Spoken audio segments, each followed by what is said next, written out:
नमस्कार दोस्तों, हमारे विशेष कार्यक्रम आपके सवाल में आपका स्वागत है। आज हम आपको हुगली जिले के एक ऐसी शख्सियत से मिलवाने जा रहे हैं जिन्होंने हुगली जिले में भाजपा को खड़ा करने में अपना एक महत्वपूर्ण योगदान दिया है और आज वे प्रदेश किसान मोर्चा के सदस्य हैं और उत्तरपाड़ा के ऑब्जर्वर भी हैं। तो आइए हम आपको मिलवाते हैं हुगली जिले के कद्दावर भाजपा नेता राकेश सिंह से। राकेश सिंह जी, नमस्कार जी। आपका बहुत बहुत स्वागत है हमारे विशेष कार्यक्रम आपके सवाल में। तो दर्शकों, हम शुरू करते हैं राकेश सिंह जी के साथ आपके सवाल। तो राकेश सिंह जी, हमारा पहला प्रश्न आपसे है कि आपने राजनीति की शुरुआत कैसे की, कब की और भविष्य में राजनीति में आप कहाँ जाना चाहते हैं? जी देखिए, बाल्यकाल से ही हम संघसेवक रहे हैं। राष्ट्रीय संघसेवक संघ में बचपन से जाया करते थे। वहीं से हमें ये प्रेरणा प्राप्त हुई कि समाज के लिए हमें कुछ करना है, समाज सेवा करना है। तो मैं डायरेक्ट राजनीति में नहीं रहा, लेकिन 2011 का जब चुनाव था, कम्युनिस्ट पार्टी के 34 साल के कुशासन के विरुद्ध जब ममता बनर्जी खड़ी हुई, तो उस समय हमें भी लगता था कि कम्युनिस्ट पार्टी हटे और ममता जी के साथ कहीं ना कहीं लगाव था। तो उस समय हम लोग राजनीति में 2011 में भारतीय जनता पार्टी की हमने सदस्यता ग्रहण की और उस चुनाव में भाजपा का उम्मीदवार भी श्रीरामपुर विधानसभा क्षेत्र से थे, जिनके लिए हमने प्रचार किया। और धीरे धीरे समाज सेवा की जो भावना, जो प्रेरणा प्राप्त हुई थी संघ से, उसको कार्य रूप में परिणित करने के लिए हमने भारतीय जनता पार्टी के साथ जुड़ा और बाद के समय विभिन्न पदों पर भी रहे। युवा मोर्चा के सेक्रेटरी रहे, वाइस प्रेसिडेंट रहे और तत्काल भी, जैसा कि जानते हैं, किसान मोर्चा के प्रदेश कार्यकारिणी में हैं। इसके अलावा अभी उत्तरपाड़ा मकला मंडल के ऑब्जर्वर हैं, जहां ज़मीनी स्तर पर भी पार्टी को देख रहे हैं। तो हर स्तर पर पार्टी जो भी जिम्मेदारियां देती है उसका निर्वहन करते हैं। जी राकेश जी, मैं पूछ रहा था कि भविष्य में आपकी क्या योजनाएं हैं? कोई महत्वाकांक्षा, कहीं जाना चाहते हो? देखिए, भारतीय जनता पार्टी के कार्यकर्ताओं का व्यक्तिगत महत्वाकांक्षा नहीं होता। हम देश हित को सर्वोपरि मानते हैं। जब देश हित की बात आती है तो भारतीय जनता पार्टी का नाम अपने आप आ जाता है। तो हम भारतीय जनता पार्टी इसलिए नहीं करते कि हमें कोई स्वार्थ है, कोई राजनीतिक पद पे जाना है। हमें ऐसा लगता है कि वर्तमान राजनीतिक परिस्थितियों में भारतीय जनता पार्टी ही एक है जो देश की एकता को अक्षुण्ण रखेगी, देश के विकास को और हर व्यक्ति तक पहुंचेगी। इसके लिए एक छोटे कार्यकर्ता के तौर पर हम अपना सहयोग देते हैं। बाकी ये पार्टी नेतृत्व के ऊपर होता है कि वो किसको किस काम में लगाता है और किसको किस काम के योग्य समझता है। पार्टी जो समझेगी वो उसका निर्णय होगा और उसके निर्णय को हम मानेंगे। अच्छा राकेश जी, एक और बात, देखिए व्यक्तिगत हमारे पास जानकारी है, हमारे सूत्र हमें बताते हैं कि टीएमसी के बड़े नेताओं से आपके अच्छे संबंध हैं। सही है गलत है मैं नहीं जानता, लेकिन हमारे सूत्रों की ये जानकारी है। तो राजनीति में ऐसा कहा जाता है कि ऊपर जो नेता होते हैं उनमें सब ठीक होता है, एक साथ बैठ के चाय कॉफ़ी पीते हैं और नीचे के कार्यकर्ता मारपीट करते हैं। तो इसके ऊपर आप क्या कहेंगे? नहीं, देखिए, पश्चिम बंगाल की राजनीति का जो सबसे गलत चीज़ है वो है हिंसा। अगर आप राजनीति में हैं तो इसका मतलब कि आप हिंसा करें, मारपीट करें, ये ज़रूरी नहीं है। और देखिए, कई नेताओं से जो व्यक्तिगत संबंध की बात होती है, तो कई बार ऐसा होता है कि कुछ राजनेता राजनीति में आने से पहले, जैसे कुछ मेरे मित्र हैं जो बचपन के मित्र हैं, उसमें से एक दो अभी एमपी भी हो गए। तो अब क्या वो जब टीएमसी एमपी हो गए हैं तो उनसे बात करना बंद कर दें? ऐसा नहीं होता है। तो व्यक्तिगत संबंध अपनी जगह है, राजनीतिक विरोध अपनी जगह है। जी, तो और एक सवाल मैं पूछना चाहता था कि उत्तरपाड़ा की जिम्मेवारी आपको मिली है और उत्तरपाड़ा दिलीप यादव जो टीएमसी के हुगली जिला अध्यक्ष हैं, उनका गढ़ है। तो उत्तरपाड़ा में संगठन के लिए आप काम कर रहे हैं, तो किस प्रकार की परेशानियां या कोई मतलब बताइए। उत्तरपाड़ा के लोग बहुत पढ़े लिखे, बहुत ही सभ्य हैं और बहुत ही खुशी हुआ कि मुझे वहाँ की जिम्मेदारी दी गई। दिलीप यादव जी वहाँ के गद्दावर नेता हैं, चेयरमैन हैं, बड़े नेता हैं, लेकिन बड़ा दुख होता है वहाँ की स्थिति को देखकर। वहाँ का जो मखला इलाका है वहाँ के रोड अच्छे नहीं हैं, और लोग यहाँ हमको समझ में नहीं आता है विकास का मतलब क्या समझते हैं। विकास का मतलब कि 4 लाइट रोड पे लग जाए उसको विकास नहीं कहते हैं। न कोई लाइब्रेरी है, न कोई हॉस्पिटल है। आगे आप समझे कि इंफ्रास्ट्रक्चर एक शहर का होता क्या है। उत्तरपाड़ा शहर कलकत्ता से केवल 10 किलोमीटर 12 किलोमीटर दूर है, और आज भी वहाँ पर अच्छे हॉस्पिटल्स नहीं हैं, पुस्तकालय नहीं है, कॉलेज नहीं है। तो विकास का सही मतलब तो पहले समझें। वो विकास का मतलब समझते हैं कि अपना व्यक्तिगत विकास कैसे हो। आज तृणमूल के नेता विकास का एक ही मतलब समझते हैं कि उनका विकास पार्टी में कहाँ तक वो पहुँच जाए, पार्टी के अध्यक्ष बन जाए, मंत्री बन जाए, विकास का उनका ये कहना है। लेकिन भारतीय जनता पार्टी और जनता के लिए विकास वो नहीं है। आप रोड बनाते हैं, रोड खोदते हैं और उसमें पाइप डालना है, तो आप पहले ऐसा क्यों नहीं सोचते। करोड़ों रुपया का नुकसान हो रहा है, अरबों का नुकसान हो रहा है, जनता का नुकसान हो रहा है। राकेश जी, एक और सवाल है।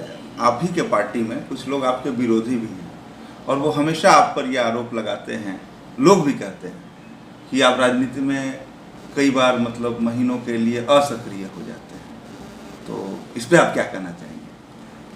देखिए, राजनीति मेरा जीविकोपार्जन का साधन नहीं है। राजनीति मेरे लिए एक सेवा है, और कुछ समय ऐसा होता है कि हमको भी भोजन का ज़रूरत है, मेरे परिवार को भी भोजन का ज़रूरत है, और हमारी भी कुछ आवश्यकताएं हैं। इसके लिए हम व्यापार करते हैं, और उस व्यापारिक कार्यों की वजह से कुछ समय हमको वहाँ भी देना पड़ता है, क्योंकि राजनीति से तो हम कमा नहीं रहे हैं, अन्न कमाने की हमारी इच्छा है। तो हम एक श्रमिक हैं, हमको काम करना पड़ता है, तब हमको 2 पैसा मिलता है और परिवार के खर्च को चलाते हैं। हम कोई राजनीति के दलाल भी नहीं है, और राजनीति से पैसा कमाने वाले लोग भी नहीं। अपने मेहनत से कमाते हैं, अपने परिवार को चलाते हैं, और बाकी पैसों को समाज में भी खर्च करते हैं। आप अच्छी तरीके से जानते होंगे, आप देखते हैं, और बाकी लोग भी जानते हैं कि मैं परिश्रम से कमाने के बाद उस धन का परिवार के साथ साथ समाज में और राजनीतिक कार्यों में भी खर्च करता हूँ। तो इसके लिए कुछ समय मुझे देना पड़ता है, और ऐसा नहीं है कि मैं महीनों गायब हो जाता हूँ। लेकिन हाँ, बहुत लोग बहुत ज़्यादा आगे बढ़ के रहते हैं। मैं अपने चाल से धीरे धीरे चलता हूँ, और पार्टी जो जिम्मेदारी है पार्टी नेतृत्व तो खुद से हम पर, ऐसा कोई बात नहीं है। अच्छा राकेश जी, अगले सवाल की ओर चलते हैं। मतलब आप लोग, भारतीय जनता पार्टी के लोग, हमेशा तृणमूल कांग्रेस पर राम विरोधी होने का आरोप लगाते हैं, लेकिन हमने हुगली जिले के कई तृणमूल कांग्रेस नेताओं से बात की, उनका इंटरव्यू किया, तो उन्होंने हमें यही कहा कि उन्हें श्री राम से कोई आपत्ति नहीं है, श्री राम के नाम पर होने वाले राजनीति से आपत्ति है। उनका इशारा कहीं ना कहीं भाजपा की ओर था। तो इसको आप कैसे जस्टिफाई करेंगे, क्या कहेंगे इस पर? अगर कुछ तृणमूल के नेताओं का हृदय परिवर्तन हो रहा है तो ये स्वागत योग्य बात है, लेकिन ये सर्वविदित है। आपने हाल ही में एक देखा होगा कि 5 तारीख को जिस दिन मंदिर निर्माण की शिला रखी जा रही थी, शुरुआत हो रहा था शुभारंभ, उस दिन यहाँ लॉकडाउन घोषित कर दिया गया। उस आपको ये क्या मैसेज देना चाहते हैं? तृणमूल कांग्रेस की सरकार क्या मैसेज देना चाहती है कि अगर कि हम मंदिरों में नहीं जा सके, और भगवान राम के बिना तो किसी का काम नहीं चल सकता। तृणमूल के कुछ नेताओं का हृदय परिवर्तन हो रहा है, उनका स्वागत है, और मैं कामना करता हूं कि पूरी पार्टी का हृदय परिवर्तन हो जाए। हम तो चाहते हैं देश का काम हो, राम का काम हो, और जो भी साथ में आएगा उनका स्वागत है। अच्छा राकेश जी, आप तो किसान मोर्चा के नेता हैं, तो गांव में भी काफ़ी आपका भ्रमण रहता होगा, पार्टी के कामों से कई गाँव में जाते होंगे। तो गाँव की स्थिति पश्चिम बंगाल में आपने क्या देखी है, कैसे स्थिति है? और एक सवाल उसमें कि गांव में भाजपा की स्थिति क्या है, क्योंकि भाजपा को लोग शहरी पार्टी कहा करते थे, तो पश्चिम बंगाल के गांव में आज भाजपा की स्थिति क्या है? आपके 2 प्रश्नों का उत्तर मैं एक एक करके देता हूँ। पहले, भारत एक कृषि प्रधान देश है। आप जानते हैं कि जब देश 1947 में आज़ाद हुआ तो 85% लोग कृषि पर डिपेंड करते थे, लेकिन आज भी भारत का 65% आबादी कृषि पर आधारित है। और पश्चिम बंगाल, आपको जानकर आश्चर्य होगा कि ये दुनिया की सबसे उर्वरक भूमि अगर कहीं पर है तो वो पश्चिम बंगाल में, वो सिंगूर की भूमि है।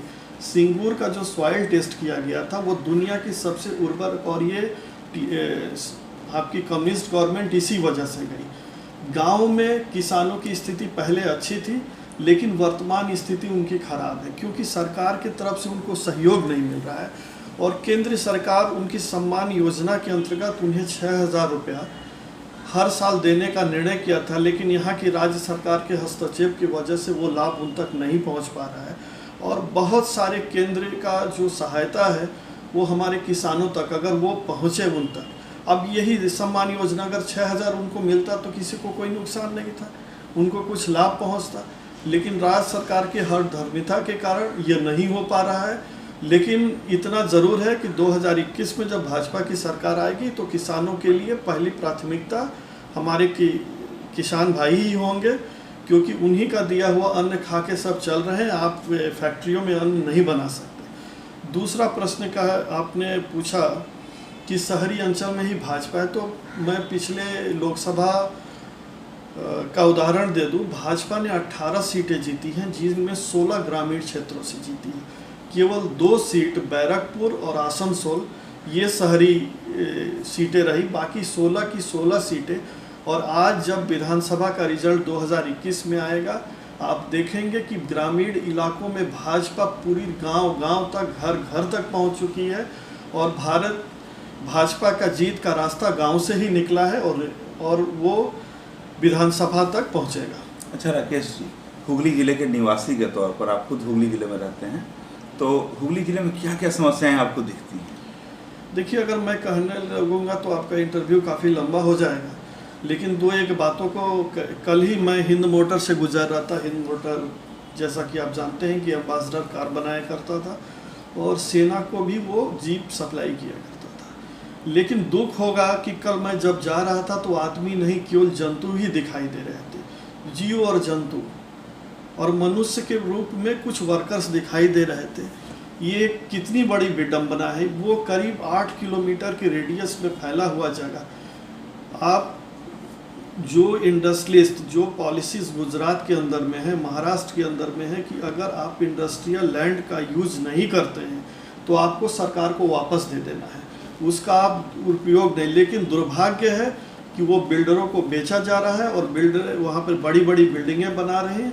लेकिन ऐसा क्यों हो रहा है? ये क्योंकि उसी हिंद मोटर में 10,000 20,000 वर्कर्स काम करते थे, उसके अलावा भी कई लोग काम किया करते थे। और इसके अलावा कितनी इंडस्ट्री, हुगली का नाम ही था इंडस्ट्री के लिए, लेकिन यहाँ पर कुसुम डालडा बना करता था, वो बंद हो गया। कितने मिलें बंद हो गई, क्योंकि यहाँ पर केवल एक ही चीज़ लोगों के नज़र, यहाँ के जितने काउंसिलर, चेयरमैन हैं, उनका नज़र केवल ज़मीनों पर होता है कि किस तरह बिल्डिंग बना दे। अरे आप बिल्डिंग बना के क्या करेंगे जब लोगों को रोज़गार नहीं मिलेगा।